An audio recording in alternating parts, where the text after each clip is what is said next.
Paz do Senhor, meus irmãos. Amém. Paz do Senhor, adolescentes. Amém. Pode sentar, por favor. Aleluia. Quantos já conseguiram sentir a presença de Deus nesse culto aqui? Glórias a Deus por isso. Eu estou muito feliz, mas muito feliz mesmo de estar aqui com vocês. Como eu disse ontem, né? Alguém conseguiu ver uma kitnet para mim aí? Até uns 250, 300 reais eu pago, para mim ficar por aqui. E estou muito feliz por essa oportunidade. Quem me conhece sabe que a gente não é lá grandes coisas, somos jovens que estamos dispostos a servir a Deus, pessoas muito simples, com pouco conhecimento, estudamos, mas ainda achamos que sabemos muito pouco. E por isso que meu coração se alegra de ter essa oportunidade de estar com vocês. Talvez tantos outros pregadores tão bem preparados, pregadores tão bem conceituados, foram me achar lá no bairro Ipiranga, em São José, né? Que quando a gente vai viajar, a gente nem fala que mora em São José, a gente fala que mora em Florianópolis, porque senão ninguém sabe onde a gente mora. E a gente estava lá no cantinho, servindo a Deus, e Deus resolveu nos usar. E quando Deus resolve usar alguém, não tem nada que impeça, não tem nada que se meta na frente, porque Ele é o dono de todas as coisas, Ele pode todas as coisas. E mesmo a gente sendo pequenininho adolescente, mesmo as pessoas falando que a gente não vai dar em nada, mesmo as pessoas olhando para a gente e não vendo futuro nenhum, um magrelinho, feio, tinha um cabelinho, coisa mais horrível, ainda assim, se Deus tem um plano, nada pode frustrar os planos de Deus na nossa vida. Por isso que meu coração se enche de alegria em estar com vocês aqui, e não é hipocrisia, falo de coração. Estou muito feliz e honrado de poder pregar para vocês mais uma noite. Eu quero agradecer ao pastor Eric, né? Pastor Eliane, foram os meus líderes de adolescentes lá na congregação do bairro Ipiranga. E se hoje estou aqui, vocês têm uma parcela muito grande nisso, e eu fico muito feliz pela oportunidade de pregar na igreja que vocês são pastores. Meu coração se alegra muito, porque se não fosse, quem sabe, as orações, os ensinamentos que vocês ministraram para a gente lá naqueles nossos encontros, quem sabe não estaria aqui. E agradeço a Deus de coração pela recepção. Irmão, só tenho uma reclamação. Eu não aguento mais comer. Eu não aguento mais comer, irmão. Nós saímos do culto ontem, pastor Ricardo, fomos num tal de rango que tem aí, que falaram que era para o senhor ter me levado, o senhor não me levou até hoje. Eu falo mesmo.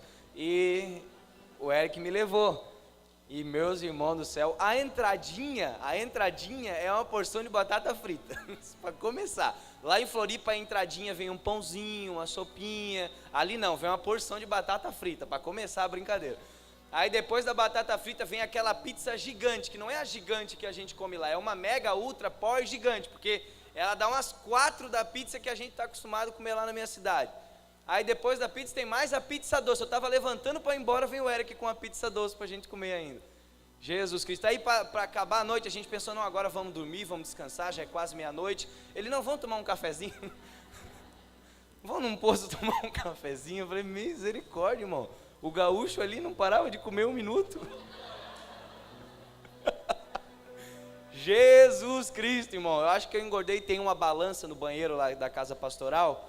E eu cheguei aqui com peso, né? Eu estou saindo daqui com outro peso. Eu acredito que é da presença do Espírito Santo, né? Forte no meu coração, que pesa também. E muito obrigado, né? É brincadeira. O André e a Dai, muito obrigado pela recepção de vocês, o carinho. Tive a oportunidade de conhecer um pouquinho do testemunho do André ontem, enquanto a gente estava jantando, e é forte o que Deus fez. Eu tenho certeza que Deus não colocou vocês na liderança por acaso. Existia um projeto de Deus quando resgatou vocês daquela vida, e existe um projeto de Deus para esse grupo de adolescentes, e é só o começo de algo grande que o Senhor tem para fazer na vida de vocês. Muito obrigado aos outros líderes, né, do que formam o setor 18, foi um prazer estar aqui com vocês. Meu amigo pastor Ricardo, coordenador da Força Team, tem sido um grande mentor para mim no trabalho que a gente tem feito lá em São José. Não tenho vergonha de dizer que a gente está copiando muita coisa, porque o que é bom tem que ser copiado mesmo. A irmã Elizabeth, que eu não vi ela, está lá, Deus abençoe. Muito obrigado por tudo. E não posso me esquecer dos aniversariantes da noite, do final de semana, esses adolescentes lindos, maravilhosos. Faz coraçãozinho para mim assim, só para me ver. Amo muito vocês de coração. Quem tem Facebook, Instagram, levanta a mão, seus mentirosos. A banda não tem Facebook? Tu não levanta a mão que tu está tocando teclado. Depois vai lá na nossa página lá, Jonathan Nau, meu nome está ali, tá? Para quem não sabe escrever. E curte lá a gente nas redes sociais, vai ser um prazer adicionar vocês no meu Facebook, mas adiciona cedo. Agora no culto não, só no finalzinho do culto. Adiciona cedo porque daqui a pouco vai lotar minha página, meu Facebook, e não vou mais poder adicionar vocês.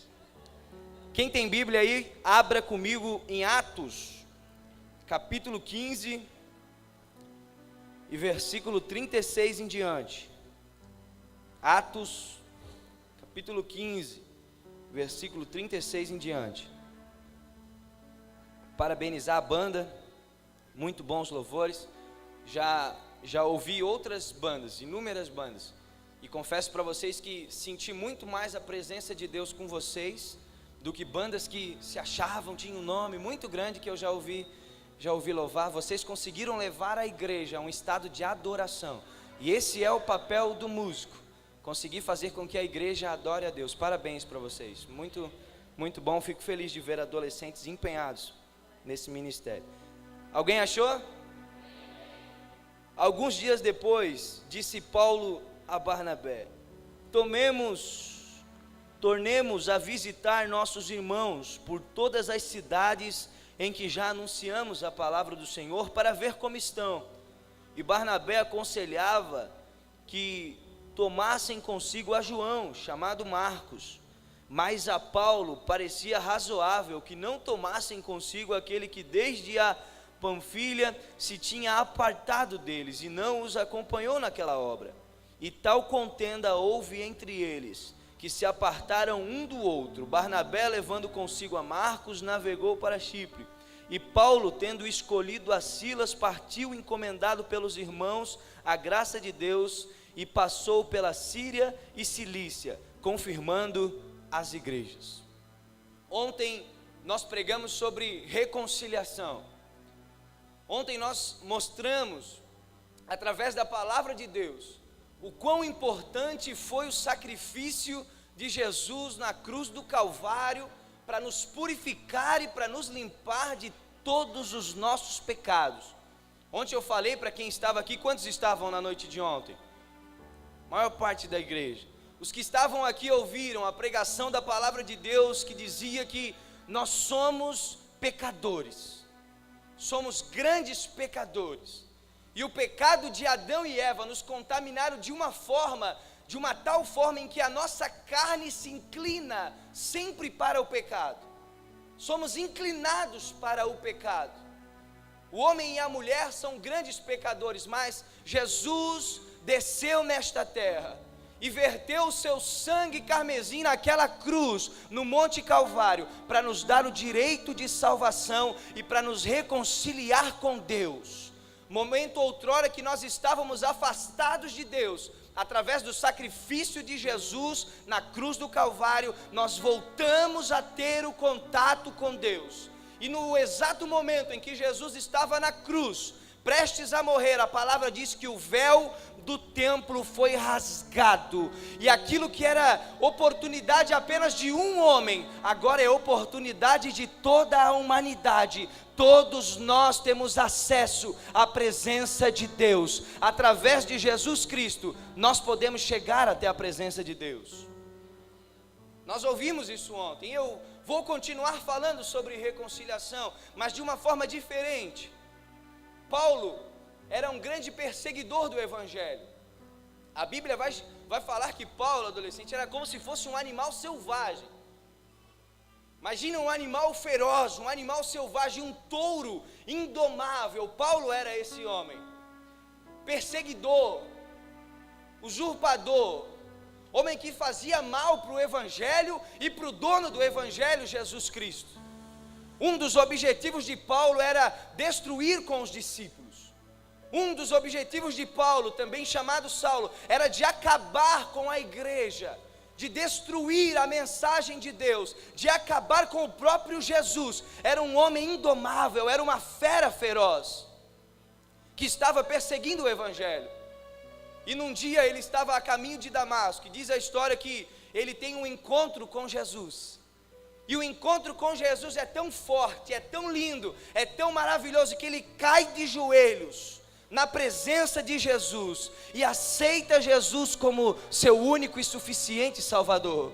Paulo recebe um encontro com Jesus, e aí fica uma lição para nós, que não importa quem a gente era, não importa se a gente era drogado, não importa se a gente era alcoólatra, não importa se nós andávamos no mundo, ou se andávamos na pornografia, na prostituição, o que importa é se temos ou não um encontro com Jesus nas nossas vidas. E não tem gente ruim o suficiente que não possa receber Deus. Se Paulo recebeu Jesus, todas as pessoas que você conhece podem receber Jesus também. Basta você pregar para eles, basta você promover um encontro de Jesus com eles, e eles serão aceitos por Jesus, porque o seu sacrifício foi vertido em prol de toda a humanidade. E aí ele tem um encontro com o Senhor, ele se converte. Paulo é o maior plantador de igrejas que a gente encontra na Bíblia. Paulo é o maior missionário, depois de Jesus, o maior pregador, um homem que influenciou a sua geração, e tem influenciado as gerações até os dias de hoje. Os ensinamentos de Paulo são riquíssimos, e a igreja caminha sim com base nos ensinamentos de Paulo. Mas na primeira viagem missionária de Paulo com Barnabé, eles levam consigo Marcos, o Marcos da nossa Bíblia, do Evangelho. E quando eles estavam no meio da viagem missionária, a Bíblia diz que Marcos resolve abandonar os dois e voltar para trás. A Bíblia diz que eles estavam evangelizando, estavam na sua primeira viagem, e Marcos resolve abandonar a caravana, resolve voltar. A Bíblia não diz por qual motivo, a Bíblia não diz se ele teve dor de barriga, a Bíblia não diz se ele ficou meio triste, a Bíblia não diz se ele desanimou, não diz porquê, só diz que ele voltou e abandonou Paulo e Barnabé. Já na segunda viagem missionária, quando eles estão se preparando para viajar de novo, Barnabé, que era parente de Marcos, ele chega e diz: Paulo, vamos levar Marcos de novo com a gente? Aí Paulo diz: eu não vou levar esse garoto com a gente não. Da última vez ele abandonou a gente, da última vez ele nos deixou para trás, da última vez ele abandonou o barco e deixou a gente pregando sozinho. Dessa vez eu não quero que Marcos vá comigo. Barnabé se irrita com Paulo, e quem acha que não tem problemas dentro da igreja está muito enganado. Quem acha que não tem momentos de fraqueza na nossa vida está muito enganado. Quem acha que pastor não erra, que presbítero não erra, que pregador não erra, que líder de adolescente não erra, está muito enganado. Nós somos pecadores, nós somos falhos. A diferença da gente para as pessoas que estão lá fora bebendo nesse momento é porque nós temos o Espírito Santo de Deus na nossa vida, dizendo: você vai conseguir, você vai chegar, você tem sangue ainda sobrando para que os seus pecados sejam perdoados. Essa é a única diferença da gente para os que estão lá fora. Somos pecadores, mega, ultra, power pecadores. E aí Paulo se irrita com Barnabé. O grande apóstolo Paulo se irrita com Barnabé e diz: Marcos não vai com a gente. E há uma divisão no negócio. A Bíblia diz que Barnabé e Marcos vão para um lado, e Paulo agora chama Silas, e eles vão para outro lado. Perceba que mesmo diante dos problemas, os planos de Deus não podem ser frustrados. Antes era uma caravana, agora depois de brigarem são duas caravanas, anunciando o Evangelho de Jesus por aqueles lugares aonde eles passavam. Os problemas não podem parar a igreja, as dificuldades e os nossos pecados não podem parar a missão que você tem, o plano que Deus tem para a sua vida. Não pode ser frustrado os planos de Deus. E eles têm uma contenda. Aquilo fica forte no coração de Marcos, fica forte no coração de Barnabé, e fica forte no coração de Paulo. E aí, você já conhece a história. Paulo vai fazer tudo o que fez, e no final da sua vida, quando ele estava preso em uma masmorra fria, escura, ele vai falar para Timóteo que ninguém foi ver ele no dia do julgamento dele. Ele ajudou muita gente, ele pregou para muitos adolescentes, ele pregou para muitos jovens, ele pregou para muitas pessoas, mas no dia do julgamento dele, ninguém sequer, nenhuma alma sequer, foi presenciar o julgamento de Paulo. E ele estava sozinho naquela masmorra, já era um velhinho, já havia trilhado a caminhada, já havia corrido a caminhada da fé, estava no final da sua vida. Ele diz para Timóteo que já estava chegando no momento dele encerrar a sua vida. Ele diz para Timóteo: Timóteo, quando você vir me ver, eu gostaria que você trouxesse com você o jovem Marcos. Lembra de Marcos, Timóteo? Aquele lá do comecinho, quando eu comecei a primeira viagem, que ele voltou e na segunda eu recusei o menino. Agora que quando você vier me ver, eu gostaria que você trouxesse o jovem Marcos comigo, para mim. Eu gostaria que você trouxesse ele até mim, porque ele ainda me é útil no ministério. Sabe o que eu encontro nesse texto? E sabe sobre o que eu quero falar nesta noite? Sobre perdão. Paulo, um velhinho, havia abençoado muita gente, ainda era homem de Deus o suficiente para liberar perdão e para perdoar alguém. Ele chama Marcos no final da sua vida para promover um momento de perdão. E quando eu falo de perdão para a igreja, a gente fala de algo que é uma obrigação do crente: perdoar. O primeiro hino que nós cantamos nessa noite falava da oração do Pai Nosso. Se eu não perdoo, eu não consigo nem orar o Pai Nosso com sinceridade no meu coração. É impossível orar o Pai Nosso sem ser hipócrita, se eu não perdoar as pessoas que me ofenderam. É impossível, porque a oração do Pai Nosso diz que nós precisamos perdoar aqueles que nos ofenderam, assim como Jesus Cristo um dia nos perdoou. Então, se eu não libero perdão para alguém, se eu não perdoo alguém, é impossível a gente cantar aquele hino sem ser hipócrita. É impossível a gente cantar aquele hino e tantos outros na igreja sem a gente ser hipócrita na casa do Senhor. Perdão é obrigação para adolescente cristão. Perdão é obrigação para a igreja. Sabe por quê? Sem perdão, a Bíblia diz em 1 João que a gente vive nas trevas. Alguém que não perdoa, aí me diz se alguém pode ser chamado de cristão, alguém que vive nas trevas. João diz para a gente que alguém que não perdoa é como alguém que anda nas trevas. Alguém que não perdoa é alguém que não pode ofertar a Deus. Se você ofertou R$2, R$10, R$100 nessa noite, e você não liberou perdão para alguém, a sua oferta não chegou até o trono de Deus. Não adianta ofertar.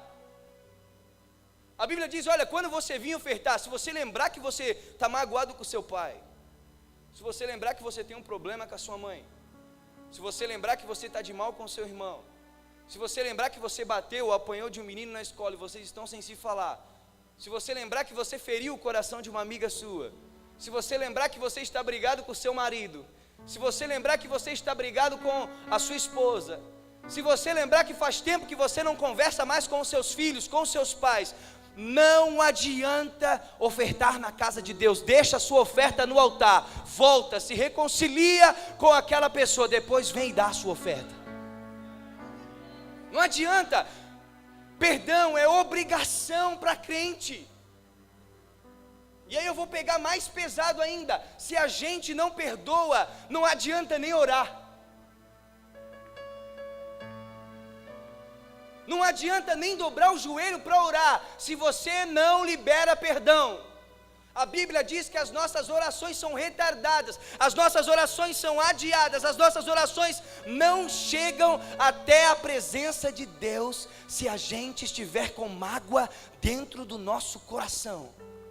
Uau! Me diz se alguém pode ser crente, chamar de crente alguém que não ora. Dá para ser crente sem orar? O que você acha? Não dá, né? Dá para ser crente, irmã, sem oração, sem ofertar? Então, se eu não perdoo, eu não posso me chamar de crente, é ou não é? Perdão é uma questão de obrigação. Além de obrigação, quando a gente fala de perdão, a gente tem que entender que perdoar é benefício próprio, gente. Perdoar não é fazer bem para outra pessoa, perdoar é fazer bem para mim mesmo. Gaúcho, lá de São Borja. Perdoar é fazer bem para mim mesmo. Porque quando a gente não perdoa, a gente passa mais tempo com a pessoa que a gente está magoado do que a gente imagina, porque a gente vai tomar café, a pessoa não sai da nossa cabeça. A gente vai almoçar, a pessoa não sai da nossa cabeça. A gente vai tomar café da tarde, aquela pessoa está na nossa cabeça. Me diz qual é a pessoa sã que gosta de passar o dia inteiro com a pessoa que ela não perdoou. Só doido faz uma coisa dessa. Perdão é um veneno que você que toma. Perdão é como se fosse um veneno que a gente mesmo toma. Ou melhor, falta de perdão. Um veneno que a gente mesmo toma. É autodestrutivo. Sabe o que mais desenvolve câncer nas pessoas? Porque todo mundo tem câncer, né? Só não é desenvolvido. As duas coisas que mais desenvolvem câncer, a primeira, estresse, e a segunda, mágoa. Mágoa no coração desenvolve câncer na gente. Tem prejuízos físicos, além de espirituais. Perdão é benefício nosso, gente.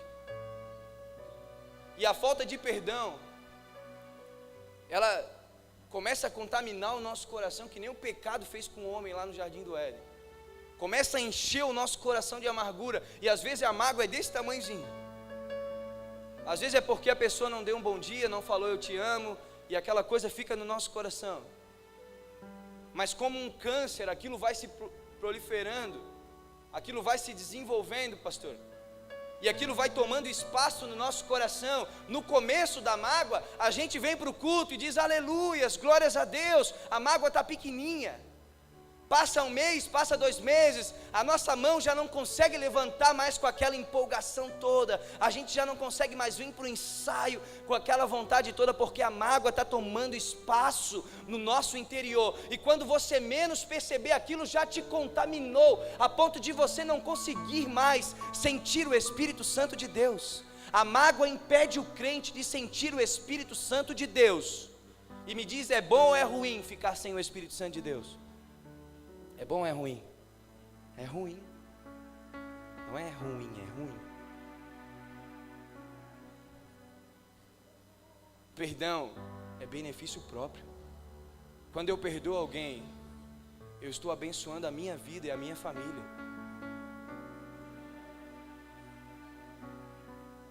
A minha mãe, quando ela tinha 10 anos de idade, 10 anos, ela foi abusada sexualmente do tio dela. E aí, ela nunca contou para ninguém. Nunca contou para ninguém. E aí ela se tornou uma adolescente rebelde, por causa dos abusos que o tio dela tinha com ela. 10 anos. E aquilo foi gerando uma amargura no coração dela, foi gerando tristeza, dor no coração dela. E aí, como ela era muito rebelde, meus avós tratavam ela muito mal. Naquela época já era um sistema mais rígido do que hoje. Hoje não, são tudo criado em apartamentos, esses adolescentes aí nunca furaram um dedão jogando bola no asfalto. Eu não, eu me quebrava todo. Eles não, aí ó, os cabelos tudo roxo, rosa. E aí o meu avô e minha avó eram muito rígidos com ela, e ela foi desenvolvendo ainda mais mágoa. A mágoa que era no tio começou a adentrar no coração do pai, da mãe dela. E aí quando ela tinha 16 anos, ela conheceu o meu pai. E com 17, ela engravidou de mim, dessa bênção. Só que quando ela contou para o meu pai, eles eram adolescentes, jovens. Quando ela contou para o meu pai que ela estava grávida, imagina, ela atormentada a sua adolescência inteira, sua adolescência toda ferida, machucada, ela encontra o amor da vida dela na escola, e ela engravida do meu pai. Quando ela vai contar para ele que ela estava grávida, o meu pai dá um chute, literalmente um chute na barriga dela, dá um chute, e diz, eu não vou assumir essa criança. Mal sabia ele que Deus tinha um plano na minha vida. Hoje ele tem orgulho de mim. Esses dias eu estava pregando lá no Domingo Loucos. Aí ele assistiu a pregação na internet. Daí ele bem assim, ô Joe, os adolescentes não podem nem escutar sertanejo? Porque tu falou que eles não podiam escutar música, tem que proibir os funk. O sertanejo deixa eles escutar, ele falando para mim. Eu falei, não pai, você não sabe como é que é adolescente é a treva. Se você deixar o sertanejo, amanhã já estão escutando esses funk proibidão aí. e não vai dar certo. Então não pode escutar nada, ouvido santo. Amém ou não amém? Jonathan. Diz ele que apagou as músicas, apagou ou não apagou? Depois eu quero ver teu celular no final do culto. E aí meu pai disse que não vai assumir essa criança. Imagina a mágoa no coração de uma mulher, uma jovem que está começando a vida dela, abusada sexualmente, rejeitada pelos pais, e agora rejeitada pelo amor da vida dela, com uma criança nos braços. Mágoa. Sabe o que a mágoa fez com a minha mãe? Acabou com a vida da minha mãe. Hoje a minha mãe é divorciada. Faz 3 meses que ela divorciou, depois de um casamento de 20 anos. Hoje a minha mãe está namorando um macumbeiro. Hoje, faz 3 meses. Hoje a minha mãe já passou por 2 internações num lugar que tem lá chamado Colônia Santana. Não sei se alguém já ouviu falar. Colônia Santana. 2 internações na Colônia Santana como louca. Ano passado, ela me mandou um WhatsApp dizendo: estou fazendo uma besteira. Eu corri do meu trabalho, cheguei em casa, entrei lá, eu sabia como entrar em casa mesmo sem as chaves.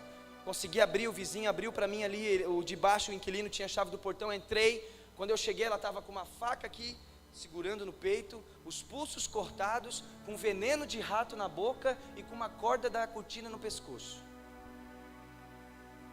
É ou não é verdade, Laura? Mágoa no coração. A mágoa não só mata a nossa carne, como ela mata o nosso espírito. A Bíblia diz que a gente não deve temer quem pode ferir a nossa carne, mas a gente deve temer quem pode ferir o nosso espírito. Nós somos seres eternos, não somos seres terrestres. Nós somos ETs. Diga para a pessoa do seu lado: você é um ET. Diga para ele. Tem uns até que parecem.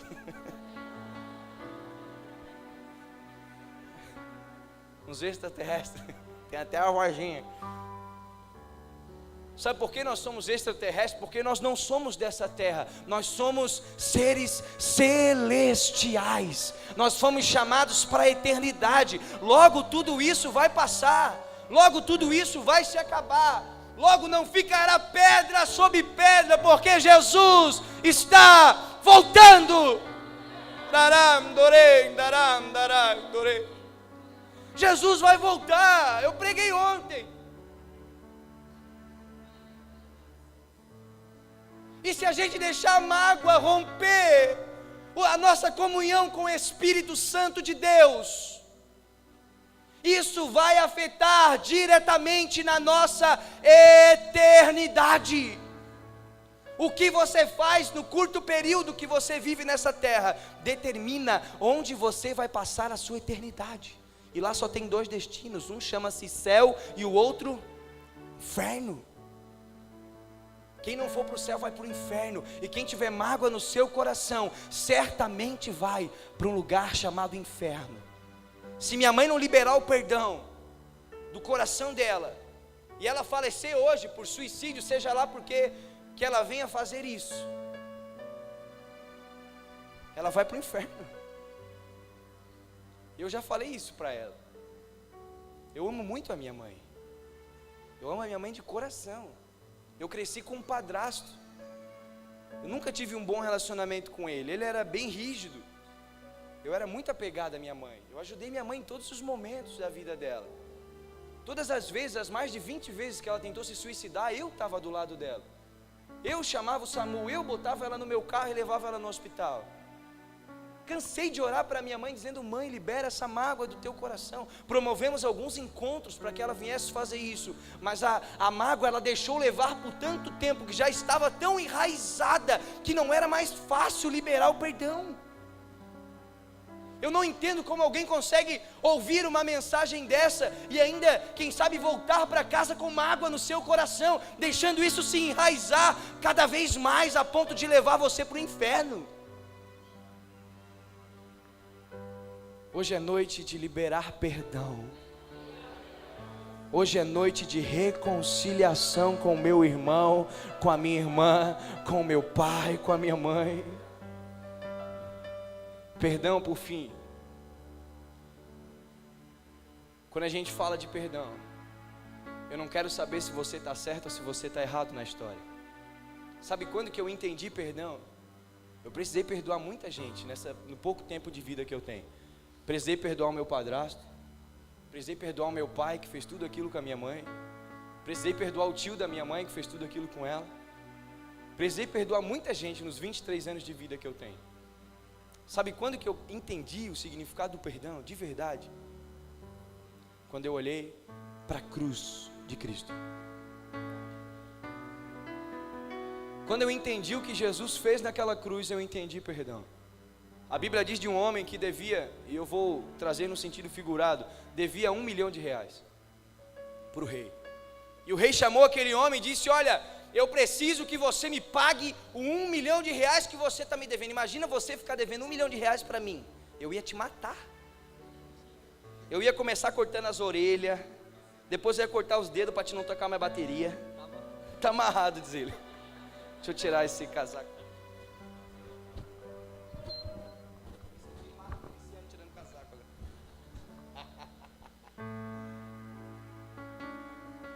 Ele devia R$1 milhão. E aí o rei manda chamar ele e diz: olha, Jesus contando a parábola, você precisa me pagar o R$1 milhão que você me deve, mano. Ele disse: rei, eu não tenho dinheiro. Eu estou mais duro que o Jonathan Now, Senhor. Eu estou mais duro que adolescente. Nem para comer um x-salada, Jesus, às vezes eles têm dinheiro.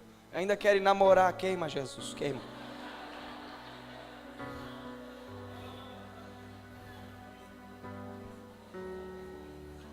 Chega de brincadeira, gente.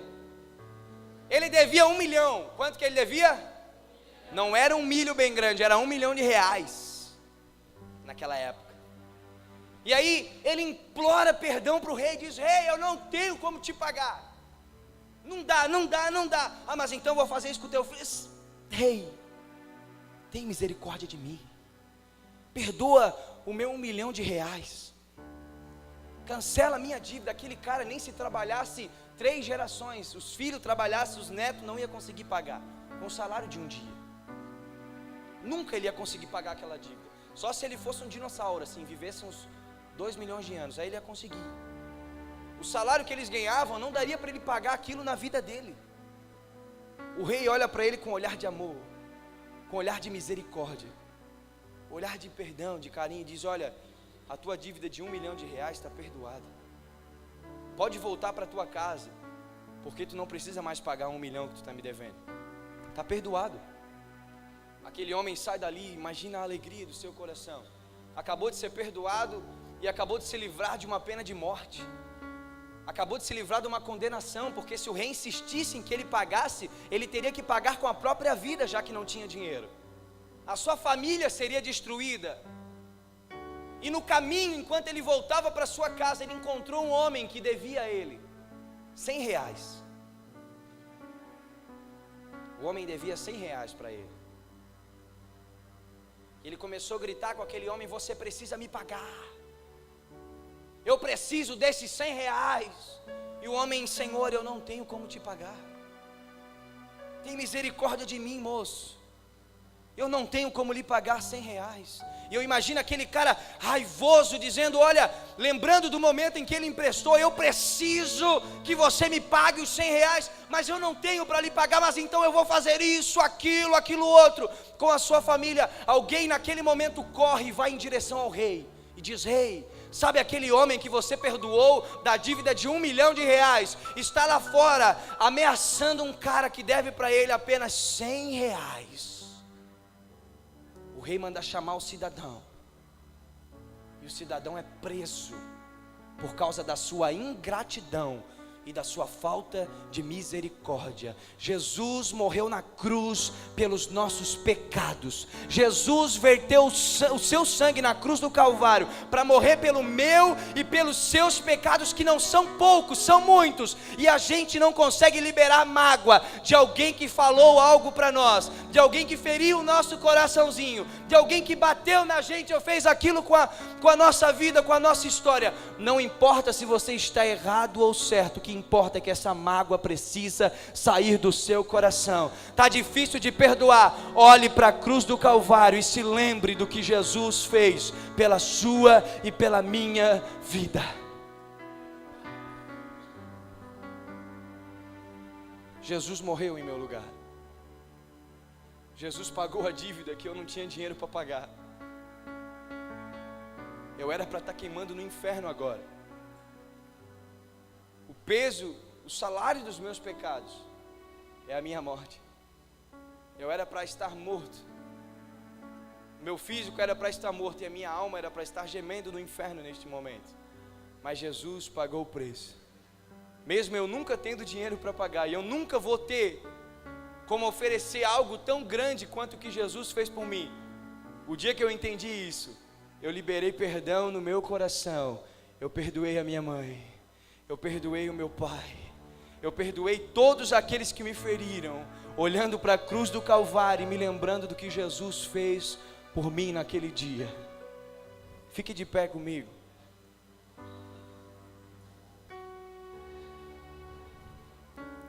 Quem sabe eu esteja falando de perdão para outras pessoas, né?